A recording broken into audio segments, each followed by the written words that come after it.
This may sound cliche, but it's time to let go of your excuses. It's time to let go of those limiting beliefs and defending those limiting beliefs. Those thoughts that tell you you can't do it, I'm not worthy, nobody cares, like nobody's there for me. All of those limitations. Because the truth is, it's just happening inside of you. And you can change it. And you know that you can change it. But a lot of times, these patterns are so deeply ingrained that we hold on to them, we defend them. And sometimes when you call people out on it, they even get defended on it. But it's not about calling other people out, it's about calling yourself out. Because even if you call yourself out, you might get triggered by this. You eventually even get triggered by this right now. Because there are parts inside of you in the shadows that you may be not consciously aware of, but you feel them. And when you then call them out, they might try to pull back. They're going to be like, damn, he discovered us. But it's time to discover them and to have a conversation with them and to integrate them and let them know we're safe, we're moving forward, we're doing this. Because you're not here to hold yourself back all the time. You don't have to play small anymore. And you don't have to dim your light for anyone. You don't have to please other people by making yourself small either. It's about time that you let go of those self-imposed limitations. And yes, have you experienced some shit along the way? Most likely, we all do. Do you have some trauma inside of you? Most likely, we all do. Am I saying that mine is less than yours, or that yours is worse than mine? I don't know. I don't know you personally yet. Maybe we meet one day. But all of that doesn't matter. I'm not saying that it's not valuable. Your past is valuable. You can take it and use it to empower you. But most people dwell in the past and they use everything that happened in the past as an excuse to not move forward, to create a better future for themselves. And then they create the same future based on what they've experienced in the past, because they constantly dwell there in their thoughts and in their emotional state. And that's how you recreate it. So you have to check your beliefs. You have to check your thoughts. You have to check what those feelings are communicating with you, instead of constantly resisting them, and instead of constantly saying, oh, that's just how it is. That's just who I am. That's just my condition.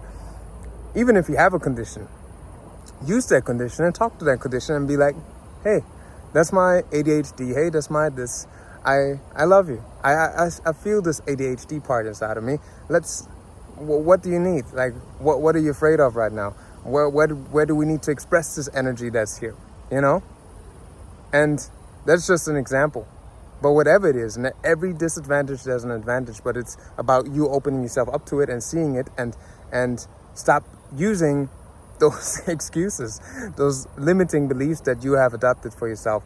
And also, yes, your parents might have given you some of these beliefs. Maybe school has given you those beliefs. Maybe you caught them up from TV, from the movies. And I get it. It's everywhere. We all been conditioned with so much crap. But ultimately, it's still up to you to change that. It's up to you to look at it and to say, you know what, I'm responsible. I can choose a different response. I am responsible of creating something new for myself, because nobody else is going to do it, if not you.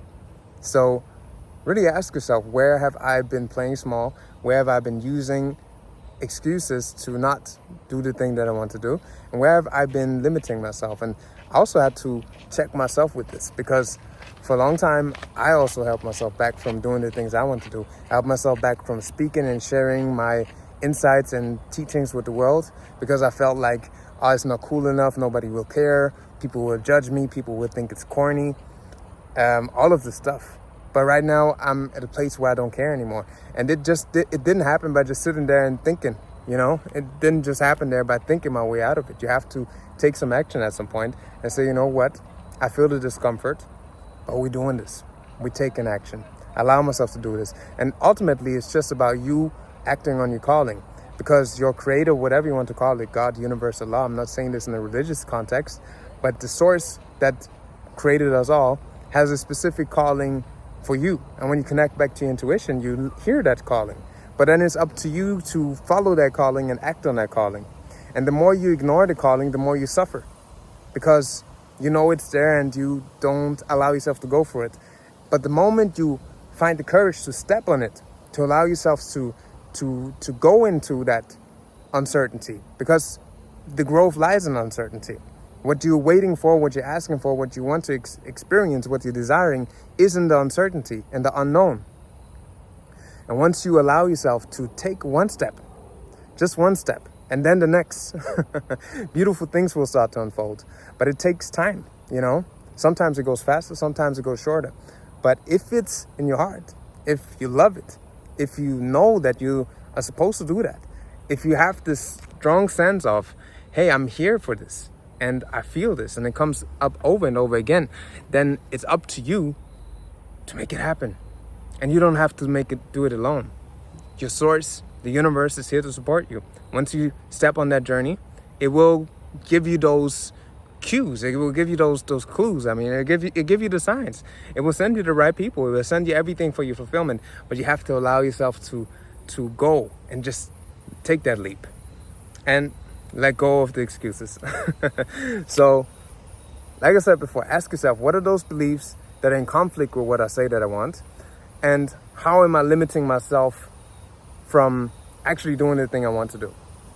Because, again, it's all happening in here and in here. But if you connect to here, usually the chatter up here starts to slow down. And there's also a great metaphor, a great exercise that I do over and over again, especially when you notice that you're overthinking.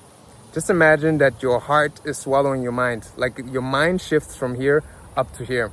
And then you think from here instead of here.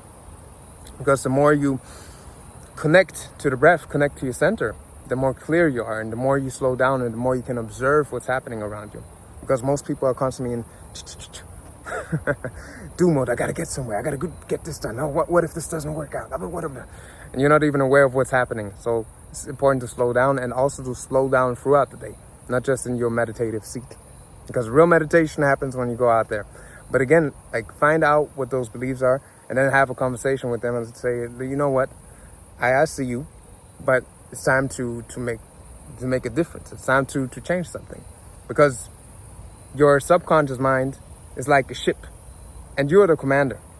My storage was full, and I don't want to do a lot of editing, so I just hop in here again.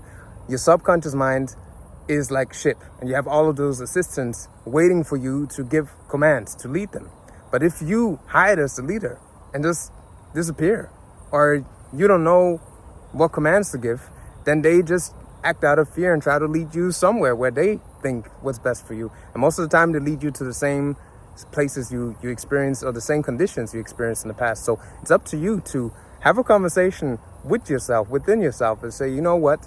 I'm back here, and I'm here to lead us to what our soul is calling us to. Because I'm the commander, and I'm leading with love. And when you do that, when you take back your power, when you take back responsibility, choosing your responses consciously, and letting go of those limitations that are self-imposed. Maybe you've picked them up from society, parents, etc., like I mentioned before, but it's up to you to make that change. And once you let them go and allow yourself to take action, the more you empower that sovereign part inside of you. And the more you become familiar with it, and the more it comes out of you naturally. And the fearful part inside of you, or the parts inside of you, because you have multiple parts, will start to quiet down. So it's time, and it's up to you. But if you've seen this, I know you can do it. You're whole and complete as you are. You have everything you need, and you are a divine being like we all are. It's just about remembering your divinity and stepping into it. And if you need a tool to identify what those hidden beliefs are that are in conflict with your desires or what you say that you want. Maybe you want to start creating something, sharing your message on the internet, start a business, or maybe it's something personal, a pattern that you keep on re-experiencing. I've created something called the Root Pattern Decoder, which shows you what that pattern is, how you can identify them. If it's one specific pattern or multiple patterns, I would just work with one at a time, and how you can then transform it and work with it instead of it working against you. Because, like I said, you have multiple parts inside of you, and if you fight against them, usually they fight back against you. Like it's a back and forth fight. But if you start integrating them, that's when you can use them and cooperate with them and get into forward motion. So allow yourself to be you, and allow yourself to let go of those limitations. And like I said before, if you need the Root Pattern Decoder, check the link in the description. You can get it for free. And just felt like making this message. I just got out of the gym and was walking through nature, and I was like, I gotta put this out. But I hope this was helpful. Hope it can help you along your path. And I thank you for tapping in. I thank you for listening. I thank you for being here. I'm Law Heru, and this is the Way of Law. One love.